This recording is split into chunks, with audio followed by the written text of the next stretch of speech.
Hi అండి, welcome back to PNV Telugu channel. ఈరోజు నేను మసాలా ఆనపకాయ కర్రీ తయారు చేశానండి.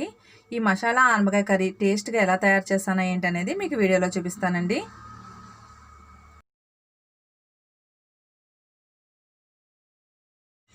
ఆనపకాయ మసాలా కర్రీకి ఆనపకాయ ఒకటి తీసుకున్నానండి. నాటు ఆనపకాయ అనమాట. రౌండ్గా ఉంది కదండి, చక్కగా తయారు పాదుది కోసుకొచ్చాను. ఇప్పుడు ఆనపకాయ మసాలా కర్రీకి ముందుగా మనం ఈ కాయని బెజ్జాలు పెట్టుకోవాలండి. స్పూన్తో కానీ లేదా దబ్బడంతో కానీ పెట్టుకోవచ్చండి. ఇదిగోని స్పూన్ తీసుకున్నాను. ఈ స్పూన్తో మనం ఈ విధంగా పెట్టుకుంటే మసాలా బాగా పట్టి కూర కూడా మంచి టేస్ట్ వస్తుందండి. లేకపోతే మీరు ఇలాగా దబ్బలంతో అయినా కానీ పెట్టుకోవచ్చండి. ఇలాగా కాయ మొత్తం ఇలాగా చిన్న చిన్నగా ఇలాగ బెజ్జాలు పెట్టుకోవాలి. అప్పుడు కాయ మొత్తం ఇలాగా పెట్టేసుకున్నానండి దబ్బలంతోనూ. చూసారా, ఇలా రౌండ్గా మొత్తం చిన్న చిన్న చిల్లులుగా ఇలా పెట్టేసుకోవాలి. ఇప్పుడు దీనికి మసాలా పేస్ట్ అండి. ఇదిగో మసాలా పేస్ట్ తయారు చేసి పెట్టుకున్నాను. అల్లం వెల్లుల్లిపాయ ధనియాలన్నీ వేసి పేస్ట్ తయారు చేశానండి. ఇప్పుడు ఈ పేస్ట్ని ఇలాగా చేత్తో తీసుకుని ఇలా కాయకి మొత్తం అప్లై చేయాలి. చిన్న చిన్న బెజ్జాలు పెట్టాం కదండి, ఈ రసం అనేది కాయకి పట్టి మంచి టేస్ట్ వస్తుందండి కూర. ఈ విధంగా కాయ మొత్తం పట్టించాలి.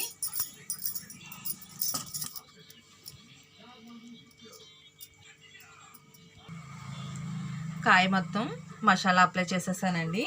కొద్దిగంత మిగిలిన మసాలా పేస్ట్ ఉంది కదా, ఇది కర్రీలో వేద్దాం ఉడికేటప్పుడు. దీన్ని ఒక 5 నిమిషాల పాటు ఇలా ఉంచేద్దామండి. ఇప్పుడు ఈ ఆనపకాయని ముక్కలు కోసుకుందామండి. ఒక 5 నిమిషాలు పక్కన పెట్టేసి ఉంచుకున్నాను కదా, ఇప్పుడు దీన్ని చిన్న చిన్న ముక్కలుగా కట్ చేసుకుందాం.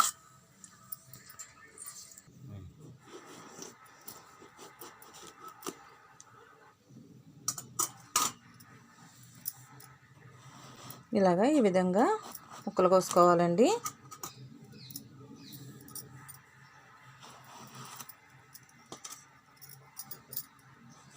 మసాలా కర్రీకి మనం ఇంత సైజు ముక్కలు అయితే మనకి బాగుంటాయండి. ఈ విధంగా ముక్కలన్నీ కోసేసుకుందాం.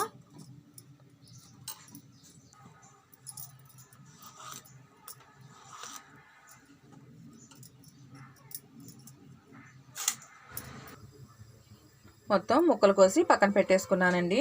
కళాగిన్నెలో ఆయిల్ పోసి పెట్టుకున్నానండి. ఆయిల్ వేడెక్కింది. ఇందులోకి పచ్చిశనగపప్పు, జీలకర్ర, ఆవాలు వేద్దామండి. ఫస్ట్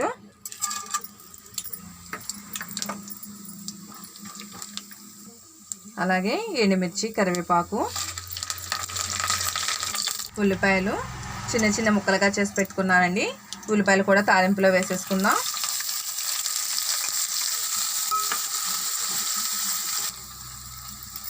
ఉల్లిపాయలు మగ్గిపోయినాయండి. ఇప్పుడు ఆనపకాయ ముక్కలు ఉన్నాయి కదా, ముక్కలు చేసి పెట్టుకున్నవి ఇవి కూడా వేసేసుకుందాం.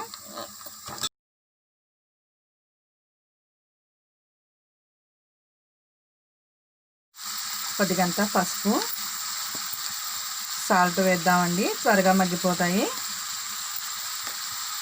వేసి ఒక్కసారి మొత్తం కలుపుకుందాం. ఆనపకాయ ముక్కలు మగ్గిపోయినాయి కదండి, ఇప్పుడు కారం వేసుకుందాం. స్పైసీకి తగ్గట్టుగా వేసుకోండి కారం. అలాగే అల్లం వెల్లుల్లి పేస్ట్ ఇందాక మిగిలింది కదండి, అది కూడా వేసేసుకుందాం.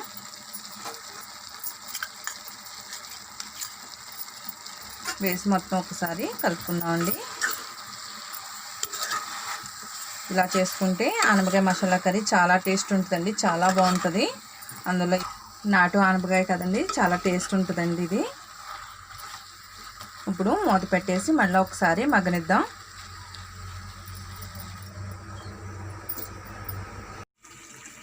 ఆనపకాయ ముక్కలు మగ్గిపోయినాయి కదండి, ఇప్పుడు కొద్దిగంత వాటర్ పోసుకుందాం. ఎందుకంటే రైస్లో కదా కొంచెం గ్రేవీలా ఉండాలి కాబట్టి కొద్దిగంత వాటర్ పోస్తున్నాను.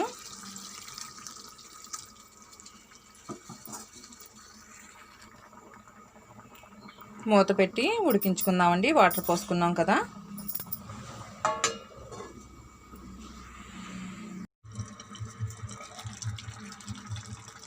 ఆనపకాయ మసాలా కర్రీ రెడీ అయిపోయిందండి. అలాగే మీరు ఎవరైనా మన ఛానల్ కానీ ఫస్ట్ టైం చూసినట్లయితే ఛానల్ను సబ్స్క్రైబ్ చేసుకోండి.